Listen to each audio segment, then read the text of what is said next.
So ఇట్లా నిన్న జరిగిన ఇది. సో అయితే ఇక కౌంటింగ్ సంబంధించి అన్ని పోలింగ్ కేంద్రాల్లో వెబ్ కెమెరాలు ఏర్పాటు చేస్తున్నారట. సాధారణ ఎన్నికల్లో అమలుకు యోచన రాష్ట్ర ఎన్నికల ప్రధానాధికారి సుదర్శన్ రెడ్డి అట.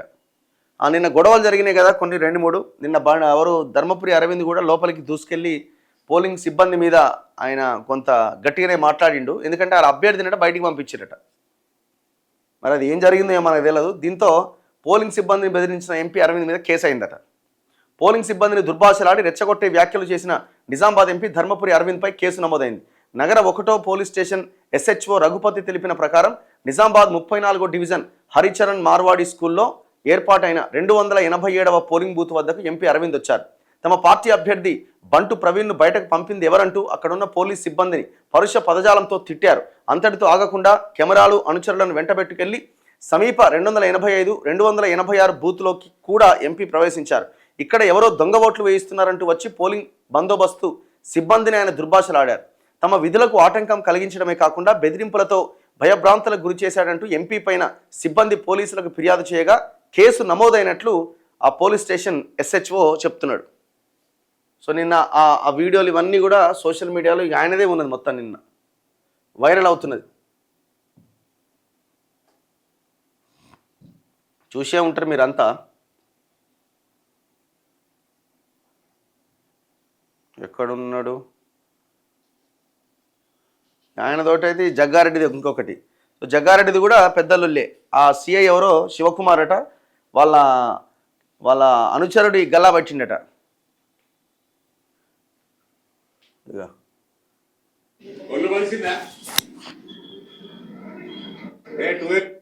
క్యాండిడేట్ బయట ఎట్లా పంపుతారు? ఎవడాడు మరి పోలీసు వాడు బయట పంపింది? ఒళ్ళు కలిసిందా? 287 ఏది బూత్ ఇదేనా?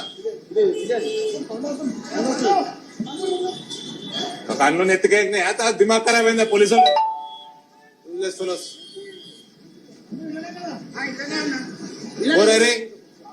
నువ్వు లోపడు నువ్వు బయటికి రాదు. 5 గంటల వరకు బయటికి రాదు. లోపడు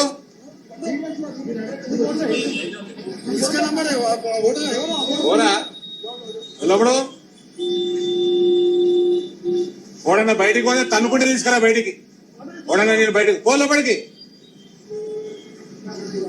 తన్నుకుంటేనే బయటికి. అది పోలీసు వాడు కానీ ఓడన్నా కానీ నిన్ను బయటికైనా పంపుతారు బే. నువ్వు క్యాండిడేట్ లోపలికి ఓ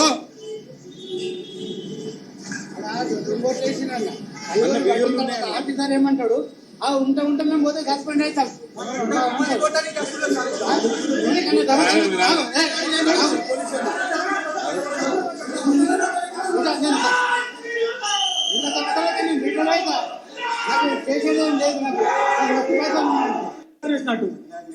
Where are you from? What are you doing here? You are supposed, you cannot ask him to go out.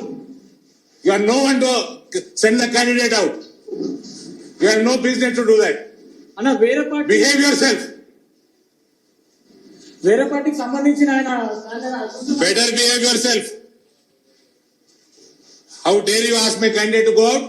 అనలే సార్ వీడియో తీస్తున్నా సార్ పోలింగ్ బూత్ లా నువ్వు చెప్తారు కదా మా మీద మేము వీడియో చెప్తారు ఏం చేస్తున్నావు మరి దొంగ ఏం చేస్తున్నావు మరి?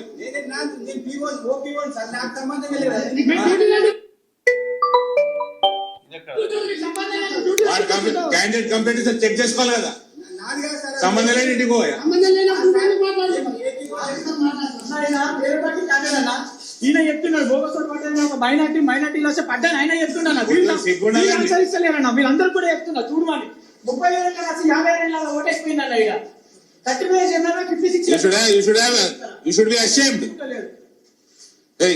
నువ్వు ఇళ్ళకెళ్ళి బయటకు పోగరా. ఓడ బయటకు పోయిన వాని పేరు చెప్పరు నాకు. ఇళ్ళకెళ్ళి బయటకు పోక 5 గంటల వరకు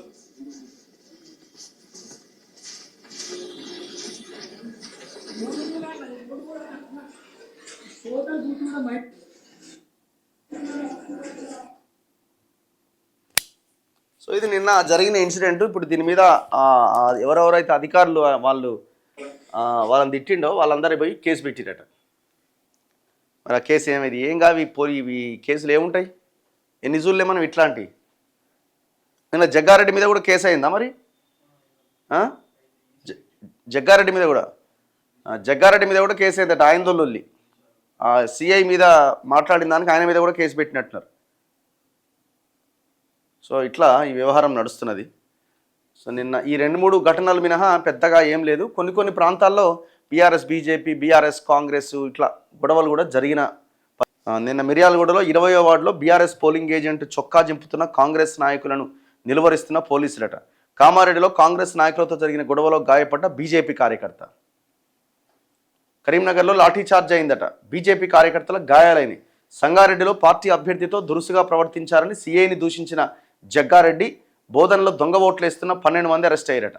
ఇగో సంగారెడ్డి 34వ పోలింగ్ కేంద్రం వైపు జగ్గారెడ్డి దూసుకెళ్తుండగా అడ్డుకుంటున్న డీఎస్పీ సత్తయ్య గౌడ్ పోలీసులు. ఇక కత్తితో వచ్చినట పోలింగ్ కేంద్రానికి. స్వాధీనం చేసుకున్న కత్తి మరి ఎవరిని పొడుద్దామని వచ్చిండో లేకపోతే ఉత్తగా జేబులో పెట్టుకొని తిరుగుతున్నాడో తెలియదు. కత్తితో పోలింగ్ కేంద్రానికి వచ్చిన దంపతులను స్టేషన్కు తరలిస్తున్న పోలీసులు. ఎక్కడిది? ఆదిలాబాద్ జిల్లా మావల ఠాణా పరిధిలోని రామ్నగర్ 11వ వార్డు పోలింగ్ కేంద్రానికి సైమా పర్వీన్ హుస్సేన్ ఖాన్, సమీర్ ఖాన్ దంపతులు కత్తితో రావడం కలకలం రేపింది. వారిని అదుపులోకి తీసుకొని కేసు పెట్టిరట. మరి కత్తితో ఎందుకు వచ్చింది? కూరగాయల కత్తి కూడా కాదు కదా అది, జేబులో పెట్టుకుని. అది ఏదో వెరైటీగానే ఉంది కదా అది.